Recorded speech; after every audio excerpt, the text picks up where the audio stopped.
नमस्कार। स्वागत है आपका मेरे चैनल प्लैनेट ऑफ टेल्स पर। मैं महिमा आज आपको सुनाऊंगी हिंदी साहित्य की सुप्रसिद्ध लेखिका उषा प्रियंवदा द्वारा लिखी हुई कहानी संबंध। श्यामला ने बिना उससे पूछे ही जान लिया कि वह लड़की मर गई है। सर्जन ने बहुत ही क्लांत भाव से फोन का रिसीवर रख दिया और अब पलंग पर आधा झुका बैठा था, इस सोच में कि दूसरा जूता पहने या न पहने। फिर जैसे कुछ निर्णय न कर पाकर वह पलंग पर आड़ा लेट गया, टांगे नीचे ही लटकाए हुए। श्यामला अभी अभी नहाकर आई थी। सामने के बाल भीगकर अपने आप 2-3 लटों में घुंघरा गए थे।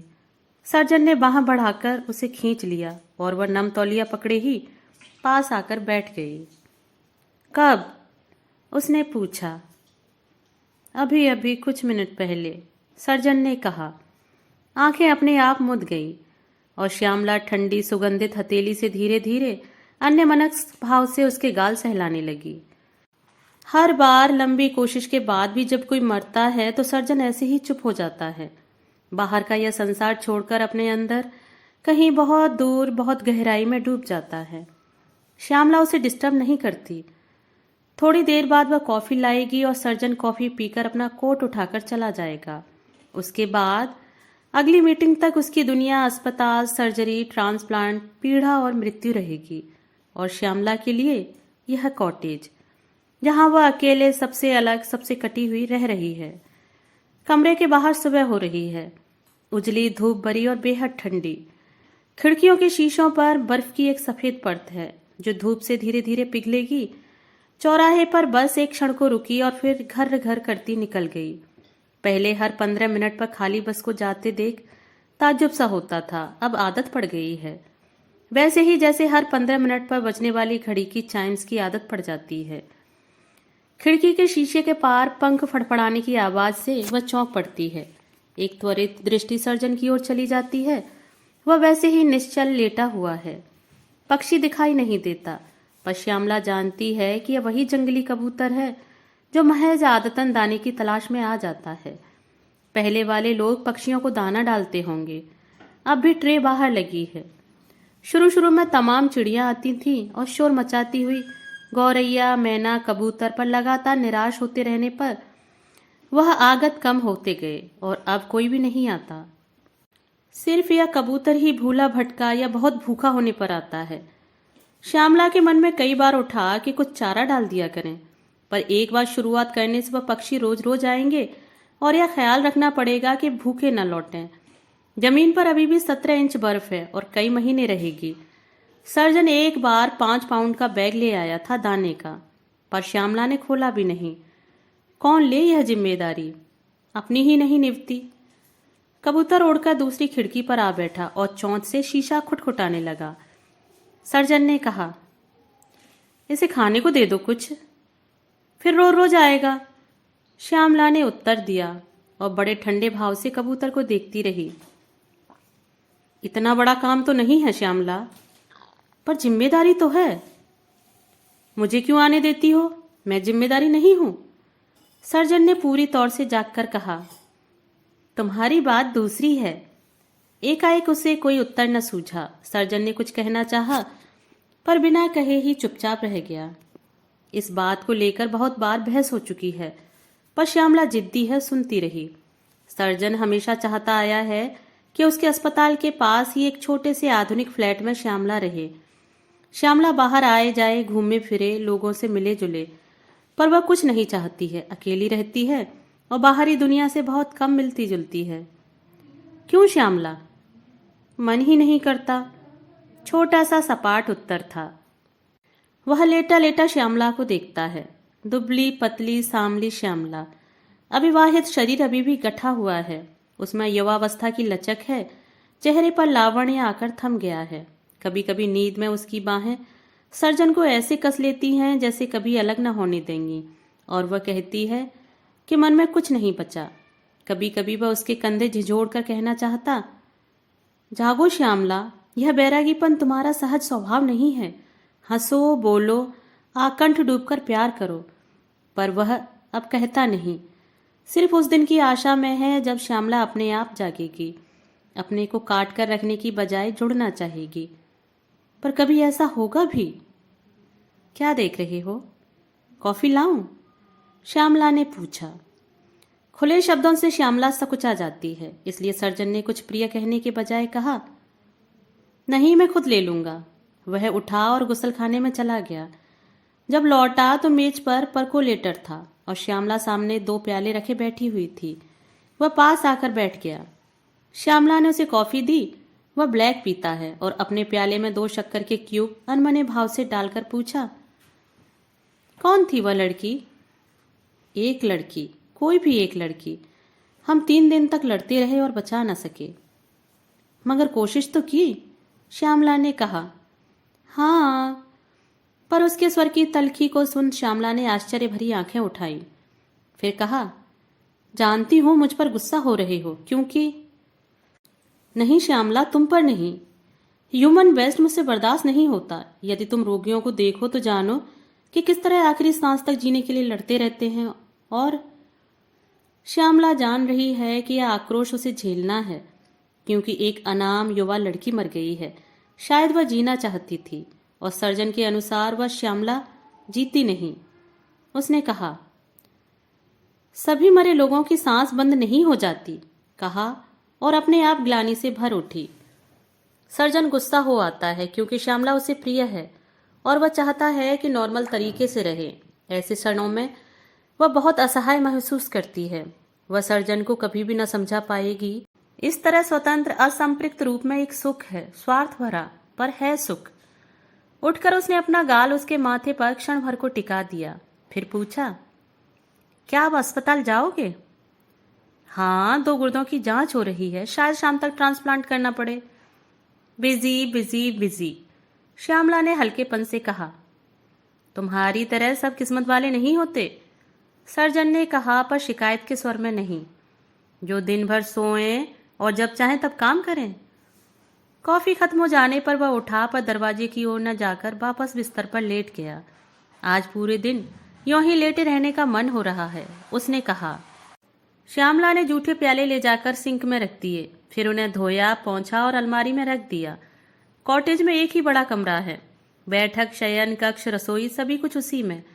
पल्ले बंद करती करती वह देखने लगी कि सर्जन दाईं करवट लेकर सो गया है।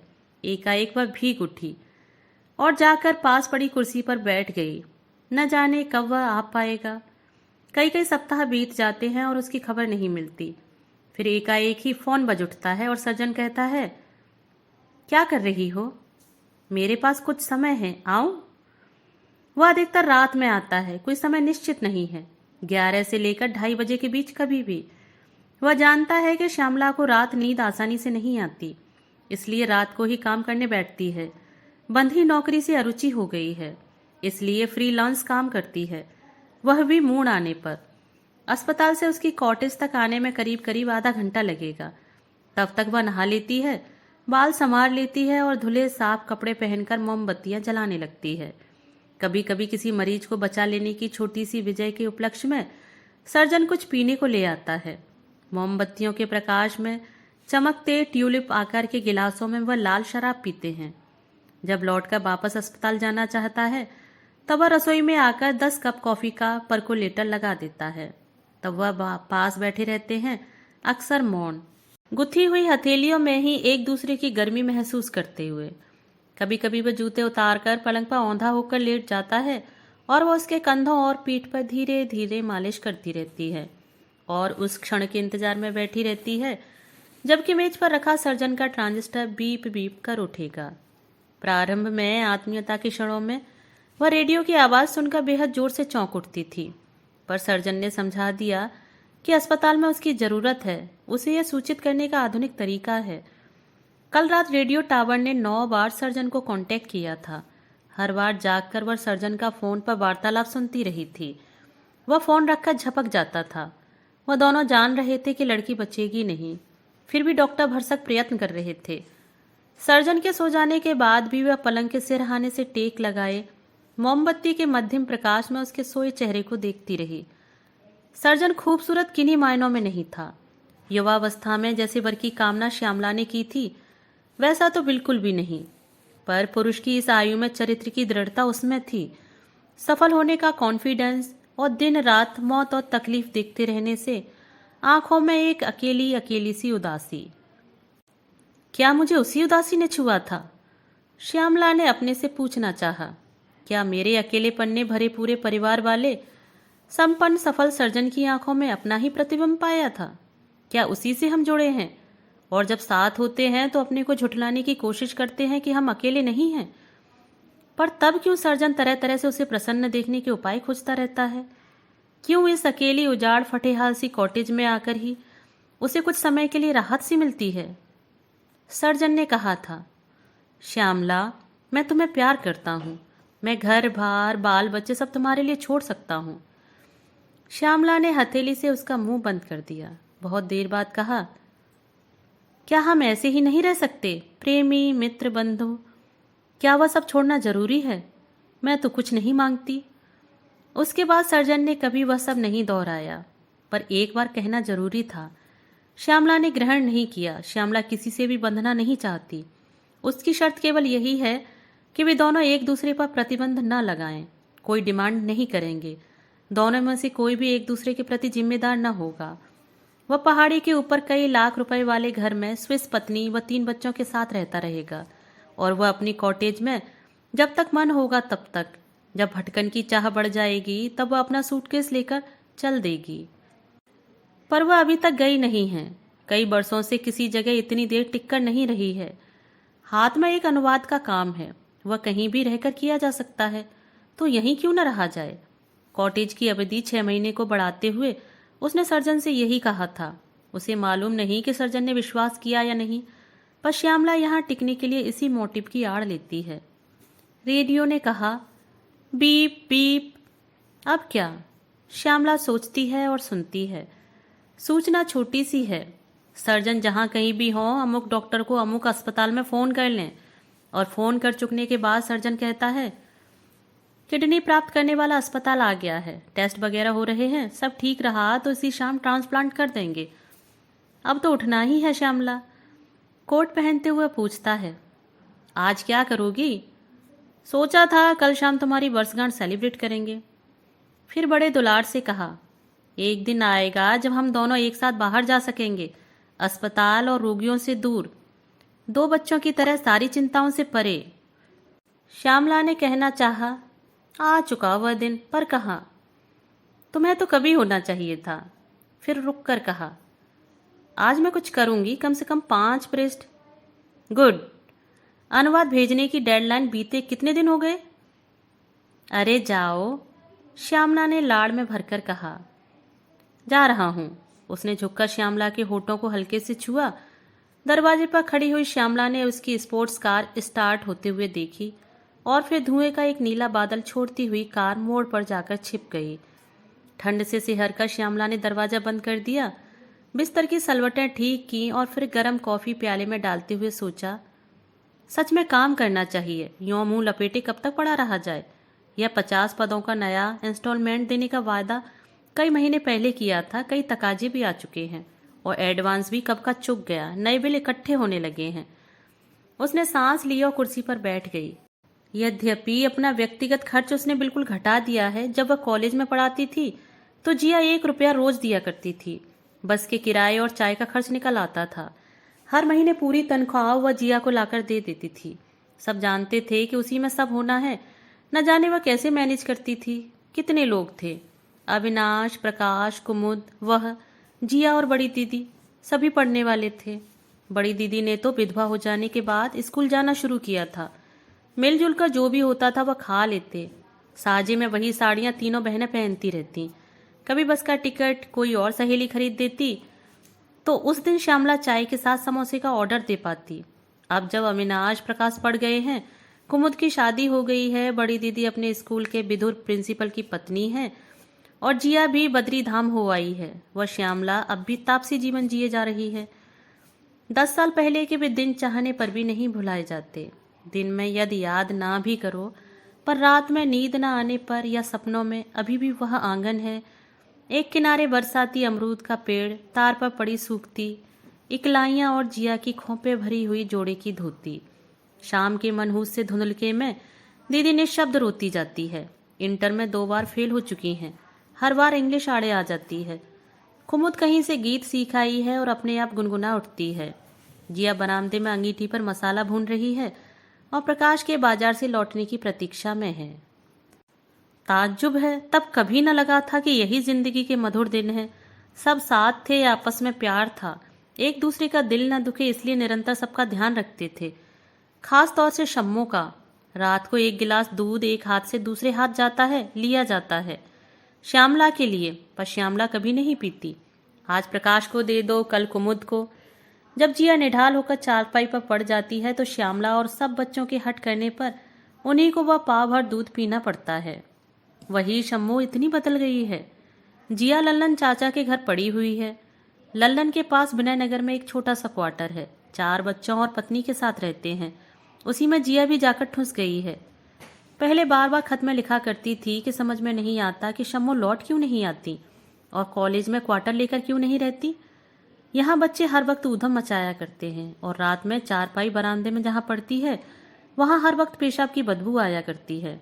बुढ़ापे में यह सब निभता नहीं। एक बार श्यामला ने झल्ला कर लिख दिया, बार बार मुझसे भीखा न करो जिया। उसके बाद जिया ने चिट्ठी लिखना बंद ही कर दिया। कुमुद ने लिखा था, तुम्हारा नाम लेते ही जिया की आंखों में झरझर आंसू गिरने लगते हैं, एकदम सूख गई हैं। बहरहाल प्रकाश कहते हैं कि उन्हें बुलाने का प्रबंध कर दो तो जर्नलिज्म में डिग्री ले लें। यहाँ तो कोई स्कोप नहीं है। जो भी हो सके करो ना दीदी, तुमने जब इतना सब किया है तो थोड़ा और सही। प्रकाश का भी तो एक खत बंबई से आया, क्षुब्ध, उदास, आग्रह भरा। यहाँ क्रिएटिव पर्सन के लिए कोई आउटलेट नहीं है। वहाँ तो कई संभावनाएं हैं, टेलीविजन, फिल्म मेकिंग। वह खत भी कागजों में नीचे कहीं दबा रह गया। श्यामला कई सप्ताहों मन ही मन जवाब लिखती रही।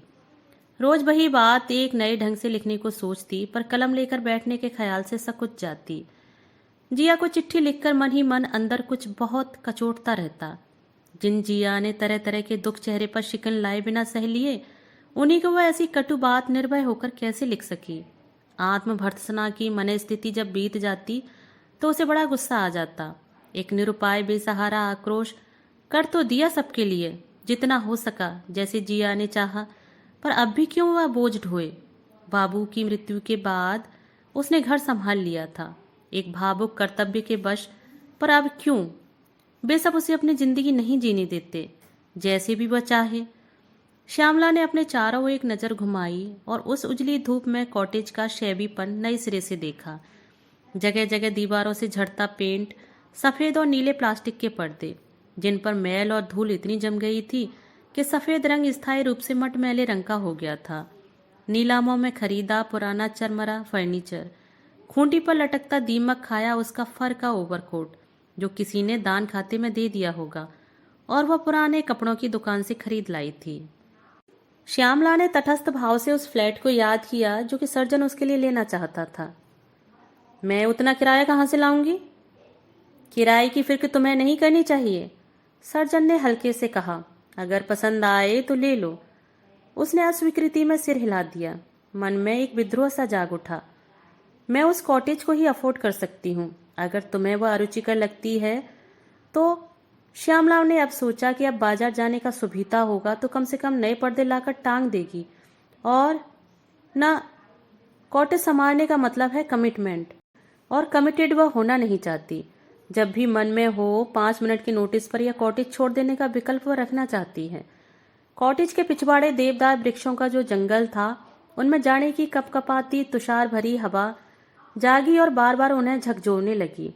श्यामला बैठी हुई वह हहराता स्वर सुनती है और विद्यापति के सखी है हमर दुखेर नहीं और को अंग्रेजी में सजाते हुए कभी कभी आंखें उठाकर बाहर देख लेती है कि ताजी गिरी भुरभुरी बर्फ छतों पेड़ों से उड़ उड़कर नीचे गिर रही है, और फिर दैत्याकार स्नो प्लाउ आकर वह सारी बर्फ सड़क से हटाकर किनारे किनारे ऊंची मिडोरों में सजा देता है। उसके जाने के बाद फिर वही सन्नाटा, सिर्फ झाड़ियों में गौरैयों का सहसा चहचहा उठना और उड़ जाना। फोन बजता है तो वह चौंक उठती है। पेंसिल नीचे रख वह फोन की ओर बढ़ जाती है और उठाते हुए सोचती है, आज कितनी चमकदार धूप निकली है, आंखें चौंधिया रही हैं। बाएं हाथ से बाल की लटें खोंचते हुए वह कहती है, हेलो। शायद सर्जन हो। यह उम्मीद एक क्षण को कौंधी थी। एक अनजानी आवाज सुनकर मिट गई। उसने बड़े औपचारिक स्वर में कहा, जी हाँ, मैं मिस वर्मा बोल रही हूँ, कहिए।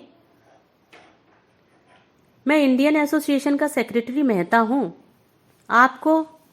उसकी आवाज का संकोच श्यामला सुन रही है और जो भी प्रार्थना वह करेगा उसे अस्वीकार करने की प्रतीक्षा में है। आपको। वह जैसे एकदम साहस बटोरकर एकदम कह डालता है, यह सूचना देने के लिए फोन कर रहा हूं कि आज सुबह मिस कपूर की डेथ हो गई है। शाम को हम लोग कंडोलेंस मीटिंग कर रहे हैं, आप अगर आना चाहें। आपका मतलब सुनीता कपूर से है? श्यामला को पूरा मतलब ग्रहण करने में कुछ क्षण लगे। जी हाँ, आप तो जानती थी उन्हें। भारत से आकर वह कुछ दिन आपके पास रही थी, फ्लैट मिलने तक। सुनीता? जी हाँ। क्या हो गया था? श्यामला ने पूछा और बिना सोचे कह उठी, अभी कुछ दिन पहले देखा था तब तो ठीक थी। कहते ही याद आया और वह चुप हो गई। मेहता ने मंद स्वर में कहा, सुसाइड करने की कोशिश की थी, कई दिन अस्पताल में भी थी। फोन के बंद हो जाने पर भी श्यामला फोन के पास खड़ी रही, स्तंभित, अवसन्न, बाहर की धूप जैसे कुम्हला गई थी और श्यामला के दिल में एक अनजानी ऐंठन सी शुरू हो गई। जाड़े की सांझ में 4 बजे अंधेरा हो जाता है। ट्रांसप्लांट का भार दूसरे डॉक्टर को दे सर्जन लौटकर चाबी से दरवाजा खोलता है। धुंधलके में श्यामला मेज पर सिर टिकाए बैठी है। उसके कंधों को एक बार आत्मीयता से दबाकर वह छोड़ देता है, ओवरकोट उतारकर डाल देता है और टेबल लैंप जलाकर फिर श्यामला के पास लौट आता है। बत्ती जलने पर श्यामला ने सिर उठाया। आंसू सूख चुके हैं, पर सूजी हुई पलकों के नीचे अंदर की यातना झलक रही है। जो लड़की आज सुबह मरी भारतीय थी? वह पूछती है। हाँ, सर्जन ने धीरे से कहा। तुमने मुझे बताया नहीं? सर्जन कुछ देर पास खड़ा रहा, श्यामला को छुआ नहीं, फिर कुर्सी खींचकर उसके पास डॉक्टर की मुद्रा में बैठते हुए कहा, तुम उसे जानती थी, तुम्हें अपसेट नहीं करना चाहता था। कैसे मरी? क्या करोगी डिटेल्स जानकर? सर्जन ने कहा, तुम्हें मालूम ही है कि 3 दिन से हमारी बेस्ट मेडिकल टीम उसे बचाने की कोशिश कर रही थी। नहीं, मुझे बताओ, श्यामला ने क्रूर होकर कहा। मशीनों से हमने हार्ट को जिला रखा, पर कल रात से मशीनें भी कारगर नहीं हुई। पर रानी, तुम अपने को टॉर्चर क्यों कर रही हो? तुम नहीं जानते। श्यामला को आगे कहने में कुछ क्षण लगे। उमड़ते आवेग को किसी तरह दबाकर उसने कहा, वह कुछ दिन पहले मेरे पास आई थी, चाहती थी कि तुमसे कहकर मैं अबॉर्शन अरेंज करा दूं, बच्चे का पिता उसे छोड़कर। उसने निचला होठ दांतों से दबाकर अपने को संतुलित किया। कैलिफोर्निया चला गया था। उधर भारत से उसके पेरेंट्स और मंगेतर उसे लौट आने के लिए जोर दिए जा रहे थे। तुमने क्या कहा उससे? सर्जन ने कोमल पर क्लिनिकल लहजे में पूछा। मैंने कहा कि तुम कभी राजी न होंगे और मैं तुम्हारे आगे ऐसी मांग रखूंगी भी नहीं। मैंने कहा कि वह साहस कर अपने पेरेंट्स को साफ साफ सारी बात लिख दे, पर वह केवल 19 साल की भोली भाली लड़की थी, एकदम हेल्पलेस, भीरू। श्यामला ने फूट फूट कर रोना शुरू कर दिया। सर्जन ने सहारा नहीं दिया, रोने दिया। पहली बार गहरे भावों को उमड़ता देख रहा था, उसी अलगाव से जैसे बहुत दिनों से धीरे धीरे पके फोड़े को फूटता देखें। श्यामला रोई और चुप हो गई। रसोई में जाकर मुंह धोया, साड़ी के आंचल से पोंछा और वापस आकर बैठ गई। मुझे सारा दिन उसका चेहरा हर्ट करता रहा। दरवाजे से जाते समय उसने जैसी दृष्टि से देखा था, वह बार बार कलेजे को काटती रही। She was a beautiful girl, surgeon ने कहा। रात हो चुकी है। श्यामला पलंग पर लेटी हुई मोमबत्ती की लौ को ताकती हुई कहती है, तुम बराबर जानते थे ना कि मैं गलत हूं। मैं इतने दिनों तक झूठ की आड़ में रहती रही, लोगों को हर्ट करती रही, और तुम्हें भी। पर मेरा यह इन्वॉल्वमेंट, यह निसंगता केवल पलायन है। अब सुनीता मर चुकी है और मेरे पास सिर्फ एक गहरी गिल्ट बची है। अपने आप को त्रास न दो श्यामला। पर मैं चाहती तो उसे बचा सकती थी ना? श्यामला उठकर बैठ गई और बोली, अगर मैं लौट जाऊं तो? कंधे पकड़कर उसे लेटाते हुए सर्जन ने कहा, अब सो जाओ श्यामला, कल सुबह बात करेंगे। एक लंबी सांस, बाहर देवदार वृक्षों में हवा का स्वर। दोस्तों अभी आप सुन रहे थे उषा प्रियमदा द्वारा लिखी हुई कहानी संबंध। कहानी के संबंध में अपने विचार मुझे कमेंट बॉक्स में जरूर साझा कीजिएगा। मिलते हैं एक और नई कहानी के साथ। धन्यवाद।